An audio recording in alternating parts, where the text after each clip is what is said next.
अस्सलामु अलैकुम वरहमतुल्लाहि वबरकातुहू। आज हम सूरह अल-बकरा की आयत नंबर 19 पढ़ेंगे। हमारे साथ तिलावत पे शरीक हो जाइए। ऑनलाइन पढ़ना चाहते हैं तो नंबर डिस्क्रिप्शन में मौजूद होगा। सब्सक्राइब, लाइक, शेयर लाजमी कीजिए, सदका जारिया नेकी की नीयत से। शुरू करते हैं। अऊज़ु बिल्लाहि मिनश शैतानिर रजीम। बिस्मिल्लाहिर रहमानिर रहीम।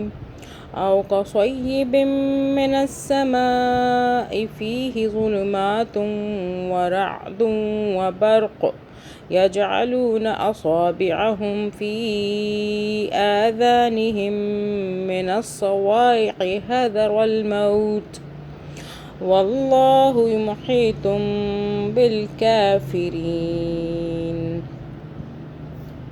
يكاد البرق يخطف أبصارهم كلما أضاء لهم مشوا فيه وإذا أظلم عليهم قاموا ولو شاء الله لذهب بسمعهم وأبصارهم إن الله على كل شيء قدير.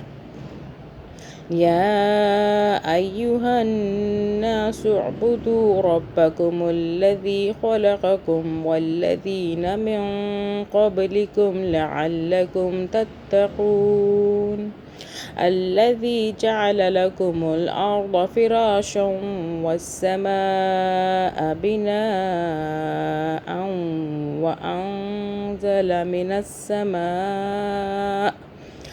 السماء ماء فأخرج به من الثمرات رزقا لكم فلا تجعلوا لله أندادا وأنتم تعلمون وإن كنتم في ريب مما نزلنا على عبدنا فأتوا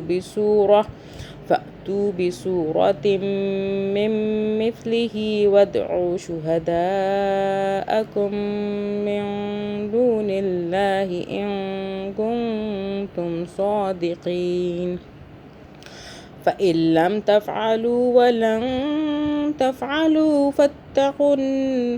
فاتقوا النار التي وقودها الناس والحجارة أعدت للكافرين وبشر الذين آمنوا وعملوا الصالحات أن لهم جنات تجري من تحتها الأنهار كلما رزقوا منها من ثمرة رزقا قالوا هذا الذي رزقنا من قبل وأتوا به متشابها ولهم فيها أزواج مطهرة وهم فيها خالدون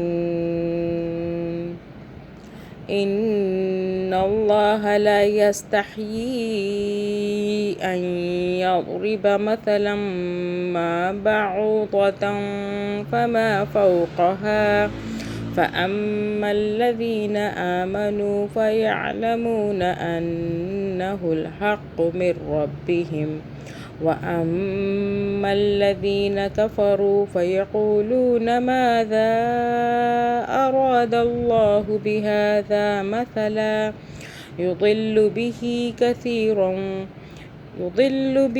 كثيرا ويهدي به كثيرا وما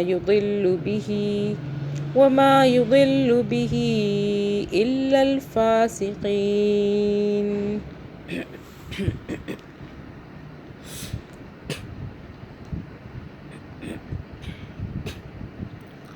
الذين ينقضون عهد الله من بعد ميثاقه ويقطعون ما أمر الله به